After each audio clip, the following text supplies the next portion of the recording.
Brahmanbaria police লাইন্সে উচ্চস্বরে গান বাজানোর প্রতিবাদ করায় পুলিশের লাঠিচার্জে ২০ জন মাদ্রাসা শিক্ষার্থী আহত হয়েছেন। পুলিশ ও স্থানীয়রা জানায়, চট্টগ্রাম রেঞ্জের উপমহাপরিদর্শক ডিআইজি আব্দুল কুদ্দুস চৌধুরীর ব্রাহ্মণবাড়িয়ায় আগমন উপলক্ষে পুলিশ লাইন্সে সাংস্কৃতিক অনুষ্ঠানের আয়োজন করে জেলা পুলিশ।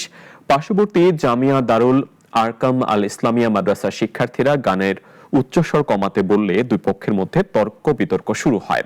পরে শতাধিক শিক্ষার্থী পুলিশ লাইন্সের ভেতরে প্রবেশ করলে পরিস্থিতি নিয়ন্ত্রণে লাঠিচার্জ করে পুলিশ।